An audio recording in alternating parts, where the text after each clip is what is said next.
Hello dear student, मैं मनोज शर्मा आपके अपने YouTube channel maths planet institute पर आपका हार्दिक स्वागत करता हूं। आज का लेक्चर जो अपना रहेगा वो रिवीजन क्लासेज का रहेगा।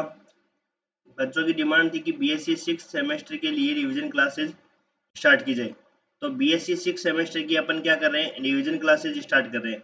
जिन बच्चों ने अभी तक कुछ नहीं पढ़ा है ना, उनके लिए रिवीजन क्लासेज है, और जिन्होंने पढ़ लिया वो भी रिवीजन क्लासेज देख सकते हैं, उनको भी बेनिफिट मिल जाएगा। तो रिवीजन क्लासेज अपनी क्या रहेगी, आज फर्स्ट रहेगी। ठीक है। और ये रिवीजन क्लासेस तो अब आपको देखनी है। देखो, बहाने मत करो कि भाई हमने अभी तक कुछ नहीं पढ़ा है तो हम कुछ नहीं पढ़ के जाए। कुछ तो आप पढ़ के जाओ। ऐसे पेपर बैग पेपर आपका बैग रह जाएगा पेपर, और ऐसे बैग निकलेगा भी नहीं। इसलिए आप कुछ तो लास्ट टाइम ऐसे तैयारी करो कि भाई हम कुछ तो पढ़ के जाए। मैं आपको कहता हूँ कि आप अभी तक कुछ भी नहीं पढ़े हो ना, जिसने वो कॉम्प्लेक्स एनालिसिस के दोनों यूनिट अच्छे से तैयार करके चले जाओ। आपका पेपर बैक पेपर नहीं रहेगा, आपका आराम से पेपर पास हो जाएगा। अब आप कुछ भी नहीं पढ़ के जाओ, फिर आप कहोगे सर हम तो कुछ भी नहीं पढ़ रहे हैं, अभी तक कुछ नहीं पढ़ा है। तो उन कुछ नहीं पढ़ा है उनके लिए रिवीजन क्लासेस स्टार्ट कर रहा हूँ, क्योंकि कई बच्चों के मैसेज आए कि आप इंपॉर्टेंट क्वेश्चन जो सिलेक्टेड जो पी क्यू है उनको आप सोल्व करवा दीजिए। तो उनको मैं सोल्व करवा रहा हूँ। ठीक है। अब तो आपको पढ़ना ही पड़ेगा। ठीक है ना, अभी कोई बहाना मत मत करना। ठीक है। तो देखो अपन स्टार्ट कर रहे हैं। सबसे पहला जो टॉपिक अपने पास है, सांत्यता, कंटिन्यूटी के बारे में। तो कंटिन्यूटी से क्वेश्चन एग्जाम में पूछते हैं। तो पहले अपन कंटिन्यूटी, अपन अपने जो पढ़ाने का तरीका रहेगा रिवीजन क्लासेज में, ये नहीं कि आपको सीधे ही सॉल्यूशन करवा दिया और वो करवा दिया। पहले आपको थोड़ा कॉन्सेप्ट समझाया जाएगा, और फिर उससे रिलेटेड जितना भी जो सिलेक्टेड पी वाई क्यू है या जो आए हुए क्वेश्चन है उनको अपन करेंगे। ठीक है। तो अपन बात करें कंटिन्यूटी की। ये क्लासेज है वो 30-35 मिनट की होगी।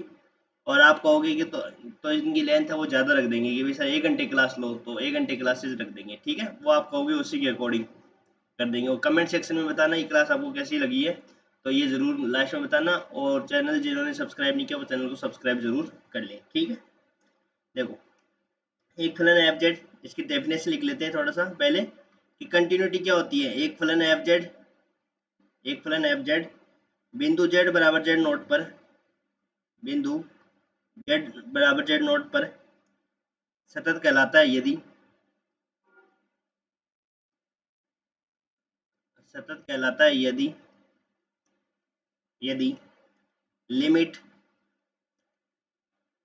Z tends to Z naught f Z equal to f z naught. आपको z equal to z tends to Z naught पर क्या करना है, उस फंक्शन की लिमिट निकालना है।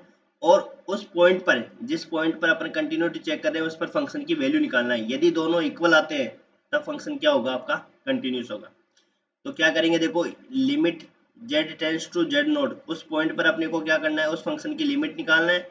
और उसी पॉइंट पर, जिस पॉइंट पर अपने को कंटिन्यूटी प्रूव करना है, उस पॉइंट पर फंक्शन की वैल्यू निकालो। यदि दोनों ये चीजें इक्वल आ गई तब तो अपन कहेंगे फंक्शन कंटिन्यूस है, अदरवाइज फंक्शन कंटिन्यूस नहीं है। ठीक है। तो देखो, अपन यदि क्वेश्चन लिखे जो एग्जाम में पूछा हुआ है, तो देखो क्वेश्चन संख्या 1। और देखो, अपने फ्रेंड के साथ शेयर करना इनको, वीडियोज को, रिवीजन क्लासेज को अब शेयर करना आपका काम है। ज़्यादा से ज़्यादा बच्चों तक ये पहुंचना चाहिए। ठीक है। तो अपन एक क्वेश्चन ले लेते हैं। एक फलन एफ जेड, एक फलन एफ जेड बिंदु जेड बराबर, जेड बराबर आयोटा पर क्या नहीं है, सतत नहीं है, सतत नहीं है। और अपने को फंक्शन दे रखा है क्या, Z square, Z equal to Z naught equal to iota, और जीरो होगा जब जेड इक्वल टू आयोटा। अब अपने को किस पॉइंट पर चेक करना है, इस फंक्शन की अपने को क्या करनी है, कंटिन्यूटी चेक करनी है। और इस फंक्शन की कंटिन्यूटी चेक अपने को किस पॉइंट पर करनी है, जेड इक्वल टू आयोटा। इसका मतलब जेड नोट की जगह अपने पास क्या दे रखा है, जेड नोट की जगह अपने को दे रखा है आयोटा। ठीक है। देखो, जेड नोट इक्वल टू अपने पास क्या दे रखा है, आयोटा। इस पॉइंट पर अपने को कंटिन्यूटी चेक करनी है। तो आपको पता है कि कंटिन्यूटी कैसे चेक करते हैं, ऊपर डेफिनेशन लिखी हुई है, लिमिट, लिखो limit Z tends to iota F Z. ठीक है। या पहले इसको जेड नोट लिख लो। तो अपने को क्या निकालना है, इस फंक्शन की लिमिट निकालनी है किस पॉइंट पर, जिस पॉइंट पर अपने को चेक करनी है। तो अपने को limit Z tends to iota, Z naught के स्थान पर क्या दे रखा है, आयोटा दे रखा है। और एफ जेड अपने पास क्या है, जब जेड का मान टेंस टू आयोटा होगा और अपने पास फंक्शन क्या होगा, जेड इक्वल टू आयोटा पर, तो लिमिट अपने पास कैसे निकालेंगे, इस फंक्शन से लिमिट निकालेंगे। ये तो जब जेड बराबर आयोटा रखेंगे ना, इस पॉइंट पर फंक्शन की वैल्यू दे रखी है, और ये जब जेड है वो आयोटा की ओर अग्रसर नहीं हो, तब अपने को ये जेड है वो आयोटा की अग्रसर होगा ना, जेड का मान नॉट इक्वल टू आयोटा होगा। क्योंकि लिमिट का मतलब क्या होता है कि जेड है वो आयोटा की ओर अग्रसर हो रहा है, ना कि एक्चुअल में जेड इक्वल टू आयोटा रखना होता है। ठीक है, एक होता है देखो जेड इक्वल टू आयोटा रखना, और एक होता है जेड टेंस टू आयोटा। इसका मतलब है लिमिट निकालनी होती है, और ये जेड है वो आयोटा की ओर अग्रसर है, आयोटा तक नहीं पहुंचता है। ठीक है, और इसमें जेड इक्वल टू आयोटा का मतलब होता है जेड इक्वल टू आयोटा, इसमें आपको वैल्यू पुट करनी है। ठीक है, तो देखो लिमिट के लिए अपन कौन सा फंक्शन लेंगे, लिमिट के लिए फंक्शन अपन लेंगे जेड स्क्वायर। तो यहाँ रख दो देखो जेड स्क्वायर। तो अपने को लिमिट कैसे निकालोगे, देखो जेड का मान आयोटा रख दो यहाँ से, तो आयोटा स्क्वायर क्या हो जाएगा, -1। ठीक है, अब अपने पास फंक्शन की वैल्यू निकाल लो, f z naught, f z naught का मतलब क्या हो गया, एफ आयोटा की वैल्यू। और एफ फंक्शन में यदि जब जेड का मान आयोटा रखेंगे तो फंक्शन की वैल्यू क्या अपने पास 0 है। तो अब बताओ कि लिमिट और ये जो इस पॉइंट पर फंक्शन की वैल्यू है वो इक्वल आई क्या, नहीं आई। तो ये इक्वल नहीं है, तो ये फंक्शन जेड बराबर आयोटा पर क्या नहीं होगा, कंटिन्यूस नहीं होगा।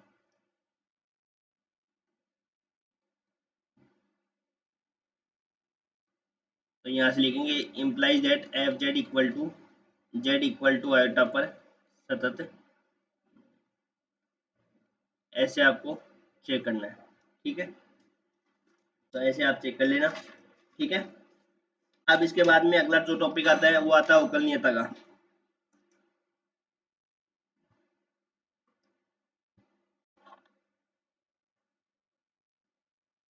डिफरेंशियबिलिटी के बारे में, डिफरेंशियबिलिटी इंपॉर्टेंट टॉपिक होता है यहाँ पे, और डिफरेंशियबिलिटी से क्वेश्चन एग्जाम में पूछते हैं। थोड़ा फास्ट इसलिए करवा रहा हूँ ताकि अपन जो मेन टॉपिक अपने पास है वो भी हो जाए अपने पास, है ना, दोनों यूनिट कवर हो जाए,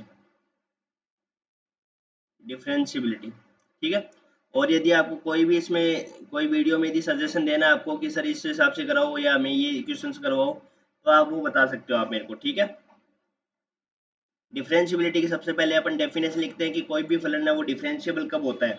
तो उसके लिए अपन कैसे चेक करेंगे और कैसे अपन इनको निकालेंगे, तो यदि पूरे डोमेन पे यदि अपने को डिफरेंशियबिलिटी चेक करनी है तो उसका एक अलग फॉर्मूला होता है, और किसी पॉइंट पर यदि अपने को डिफरेंशियबिलिटी निकालनी है तब उसके लिए क्या होता है, एक अलग फॉर्मूला होता है।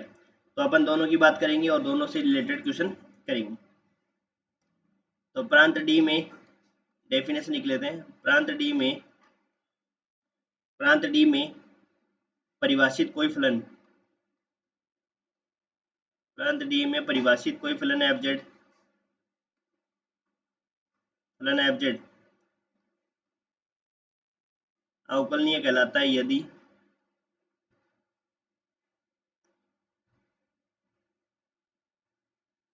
अवकलनीय कहलाता है यदि F dash Z equal to होता है अपने पास लिमिट, जब अपन पूरे डोमेन पे निकालते हैं, limit del Z tends to 0, F Z plus del Z minus F Z upon del Z में परिभाषित, परिमित तथा अद्वितीय हो या परिभाषित तथा अद्वितीय रूप से विद्यमान हो, में परिभाषित तथा अद्वितीय रूप से ये विद्यमान होना चाहिए, विद्यमान। देखो एक चीज बताता हूँ आपको, इसमें क्या होता है कि जैसे अपन किसी भी फंक्शन की यदि डिफरेंशियबिलिटी चेक करें, रियल फंक्शन में जब चेक करते हैं ना, तो उसमें क्या करते हैं, बायां अवकलज निकाल लेते हैं और दायां अवकलज निकाल लेते हैं। किसी भी फलन पर इसमें इसमें डिफरेंशियबिलिटी अलग तरीके, कॉम्प्लेक्स एनालिसिस में अलग तरीके से चेक होगी। ठीक है, उसमें डेफिनेशन लगेगी कि F dash Z equal to limit del Z tends to 0, जितने भी अपने को पथ लेने होंगे, जैसे मान लो ये कोई कॉम्प्लेक्स नंबर यहाँ पे है, तो इस कॉम्प्लेक्स नंबर, ये कोई कॉम्प्लेक्स नंबर अपने पास जेड नोट है, ठीक है, जेड मान लेते हैं, जेड नोट मान लेते हैं।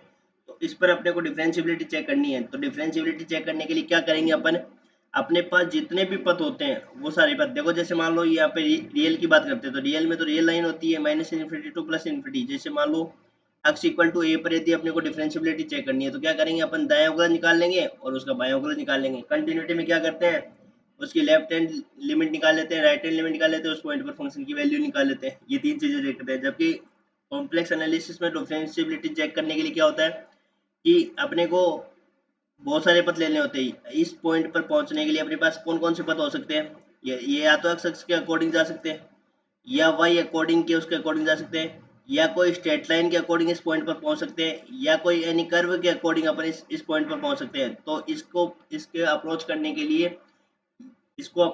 के लिए बहुत सारे पॉइंट होते हैं। ठीक है, मतलब बहुत सारे पथ अपने को लेना होता है। उस पथ के अकॉर्डिंग अपने को देखना पड़ता है कि इनके अनुसार सारी वैल्यू यदि इक्वल आती है, इनके अनुसार यदि सारी वैल्यू इक्वल आती है ना, तब अपन कहते हैं कि फंक्शन क्या होगा, डिफरेंशिएबल होगा। तो किसी पॉइंट पर डिफरेंशिएबिलिटी कैसे चेक करेंगे, उसके लिए अलग डेफिनेशन लगाएंगे।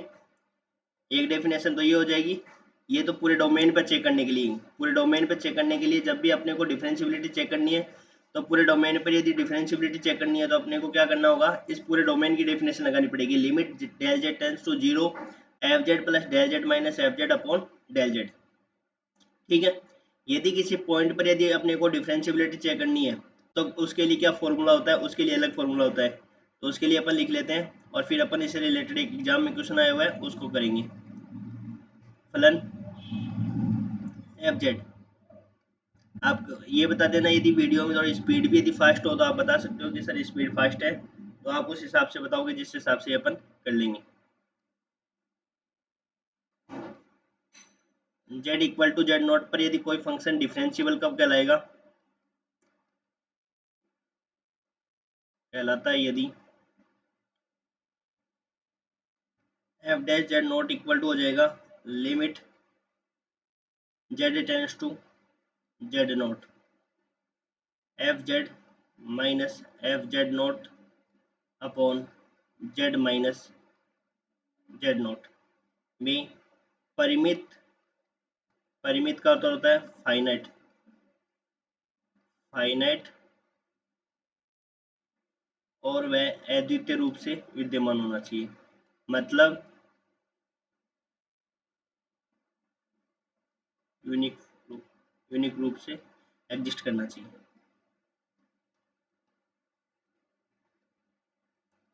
तो देखो, जैसे मान लो अपने को कॉम्प्लेक्स में मान लो इस पॉइंट पर अपने को पहुंचना है। ठीक है, तो उस पॉइंट पर पहुंचने के लिए अपने पास बहुत सारे पथ होते हैं। एक्स एक्स के अकॉर्डिंग भी जाकर भी उस पथ पे इस पॉइंट पर पहुंच सकते हैं, वाई एक्स के अकॉर्डिंग जाकर भी इस पॉइंट पर पहुंच सकते हैं, इस स्ट्रेट लाइन के अकॉर्डिंग भी जा सकते हैं। तो अपने को जितने भी अपन पथ लेंगे उससे अपने पास लिमिट की वैल्यू क्या आनी चाहिए, यूनिक आनी चाहिए, और एक क्या आनी चाहिए, फाइनाइट आनी चाहिए। यदि यूनिक और फाइनाइट आती है ना, तब तो अपन कहते हैं कि वो फंक्शन उस पॉइंट पर डिफरेंशिएबल होगा, अदरवाइज नहीं होगा। ठीक है, तो ये डिफरेंशिएबिलिटी की आपकी दो डेफिनेशन है, और दोनों को ही आपको अच्छे से याद रखनी है, एक ये और एक ये। ठीक है, अब इस नीचे वाली जो डिफरेंशिएबिलिटी की डेफिनेशन है, उस पर अपन एक क्वेश्चन करते हैं जो एग्जाम के पॉइंट ऑफ व्यू से इंपॉर्टेंट क्वेश्चन है।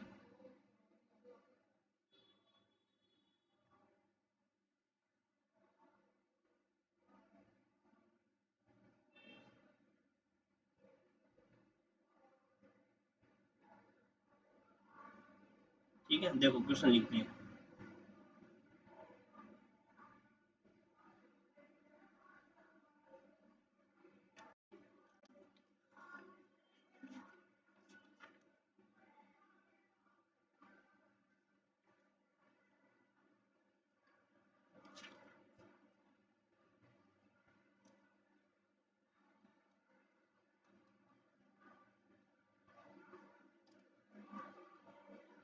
जो मैंने इंपॉर्टेंट क्वेश्चन की लिस्ट में डाला है, इस क्वेश्चन को सिद्ध कीजिए कि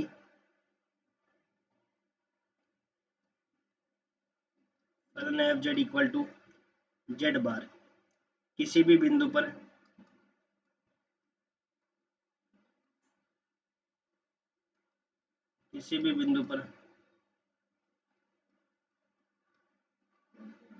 अवकलनीय नहीं है। किसी भी बिंदु पर अवकलनीय नहीं है। ये क्वेश्चन मैंने इंपॉर्टेंट क्वेश्चन की लिस्ट में भी डाला है, और आपके ये क्वेश्चन पूछा हुआ है। देखो, सॉल्व करते हैं इसको। अब अपने को किसी पॉइंट पर भी ये डिफरेंशिएबल नहीं है, ये अपने को ये चेक करना है। तो अपन क्या करेंगे, पूरे डोमेन की डेफिनेशन लगाएंगे। तब अपने पास फलन एफ जेड इक्वल टू क्या, अपने पास जेड बार है।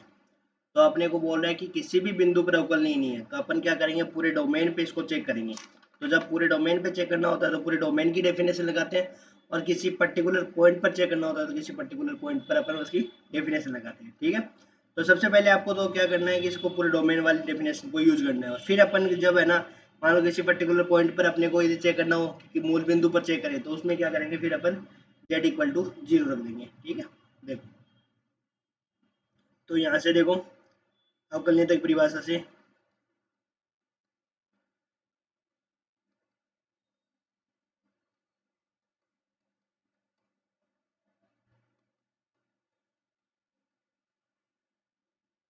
F dash Z equal to क्या होता है, limit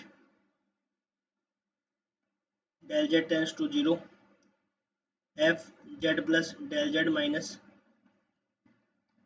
F Z upon del Z. यहाँ से हो जाएगा limit del Z tends to 0। अब देखो यहाँ पे अपने पास फंक्शन क्या दे रखा है, फंक्शन की वैल्यू दे रखी है जेड बार। तो F Z plus del Z क्या हो जाएगा, इसकी वैल्यू हो जाएगी जेड प्लस डेल जेड का बार। और यहाँ रख देंगे अपन, देखो जेड प्लस डेल जेड का बार माइनस एफ जेड की जगह क्या रख दोगे, जेड बार रख दोगे, अपॉन क्या हो जाएगा, डेल जेड हो जाएगा। अब अपन जानते हैं कि Z one plus Z two पे बार होता है, तो टोटल पे यदि बार होता है तो उनको अपन अलग अलग करके बार करके लिख सकते हैं ना। तो इस पे अलग अलग बार करके लिख दो। तो जेड बार प्लस डेल जेड बार माइनस जेड बार अपॉन क्या हो जाएगा, डेल जेड। ये आपके पास टर्म कैंसिल आउट हो जाएगा, तो लिमिट,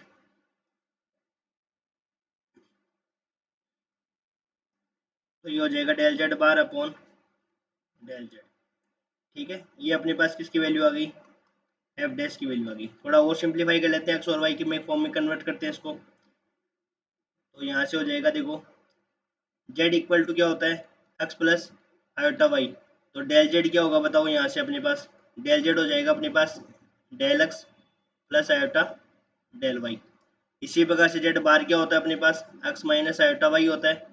तो यहाँ से डेल जेड बार क्या हो जाएगा अपने पास, del x minus iota del y. इन दोनों की वैल्यू उठा के रख दो यहाँ पे। तो यहाँ पे डेल जेड क्या हो जाएगा, डेल जेड की वैल्यू हो जाएगी del x plus iota del y tends to 0। Del Z bar की जगह आ जाएगा del x minus iota del y upon क्या हो जाएगा, डेल एक्स अब प्लस आयोटा डेल वाई। ये हो जाएगी इक्वेशन संख्या फर्स्ट। अब देखो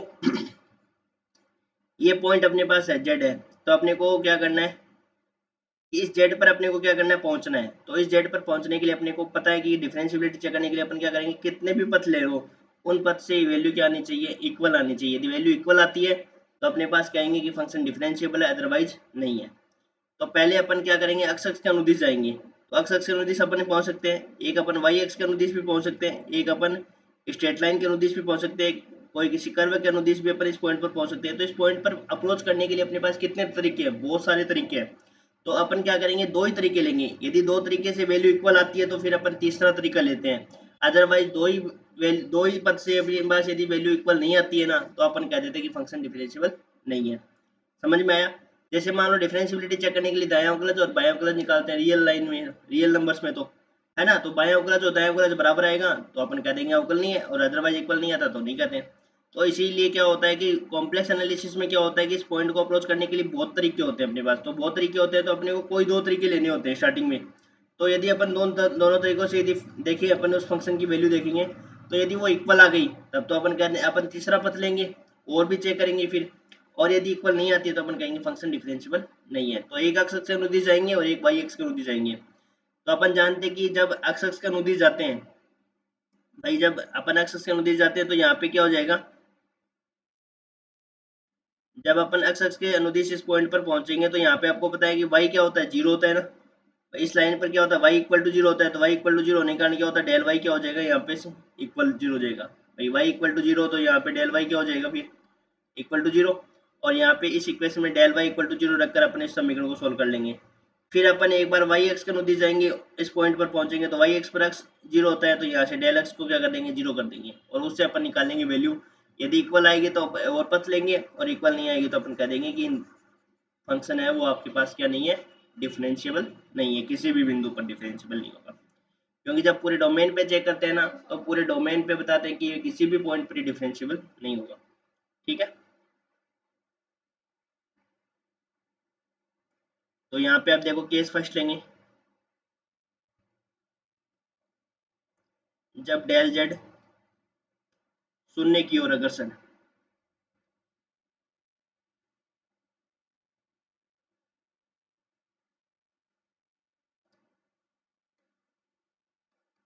शून्य की ओर अग्रसर एक्स अक्ष के अनुदिश हो,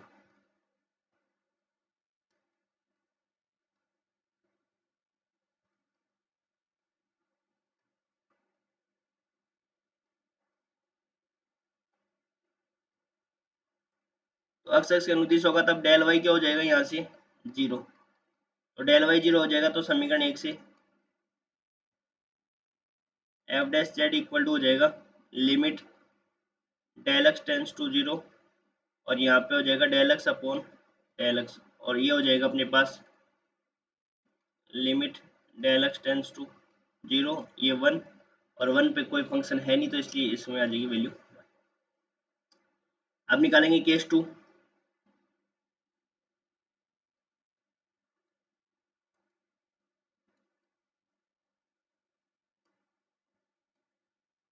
शून्य की ओर अग्रसर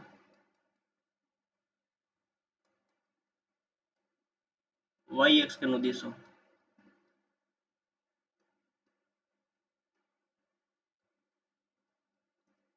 तब वाई एक्स का अनुदिश होगा तो डेल एक्स क्या हो जाएगा, जीरो।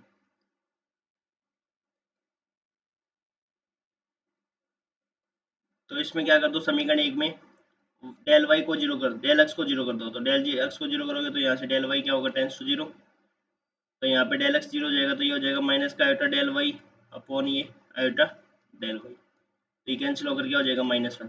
तो एक की फंक्शन की लिमिट क्या आ रही है, वन आ रही है, और एक की आ रही है माइनस वन, दोनों इक्वल नहीं है ना, तो दोनों इक्वल नहीं है होने के कारण क्या हो जाएगा अपने पास, ये फंक्शन आपके पास डिफरेंशिएबल नहीं होगा। ठीक है, तो यहाँ लिख देंगे देखो अपन,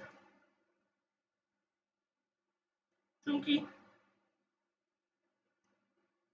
एफ डैश जेड का मान अद्वितीय नहीं है,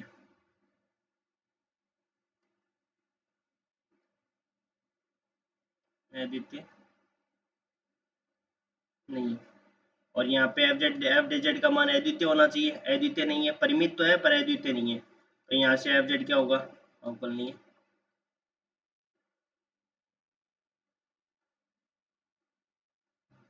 ठीक है, तो यहाँ पे फंक्शन क्या नहीं होगा, अवकलनीय नहीं होगा।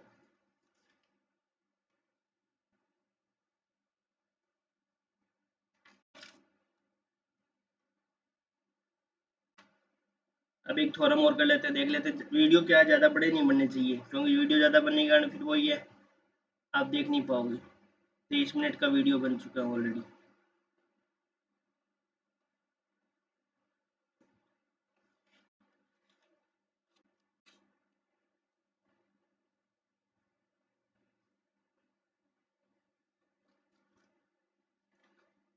फिर अगले लेक्चर में अपन है ना एक इम्पोर्टेंट थ्योरम डाल दूंगा मैं, परिमित अवकलज के अस्तित्व के लिए सांत्यता आवश्यक प्रतिबंध है, ये प्रतिबंध के लिए आवश्यक प्रतिबंध है परंतु पर्याप्त नहीं है।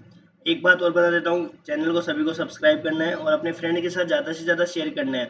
ठीक है, और मेरे को ये भी बताना कि आप देखो अभी लेक्चर की जो अपनी साइज रखी 25 मिनट है ना, आप कहोगे तो एक एक घंटे के लेक्चर भी बना सकते हैं, लेकिन बच्चों की फिर थोड़ी थोड़ी दिक्कत आने लग जाती है बड़े लेक्चर देखने में, और आप कहोगे तो एक एक घंटे का 2-2 घंटे के लेक्चर भी डाल देंगे, आप कहोगे उसी के अकॉर्डिंग डाल देंगे, आप जैसे आपको सही लगे उस हिसाब से मेरे को बता देना कमेंट सेक्शन में। ठीक है, थैंक यू।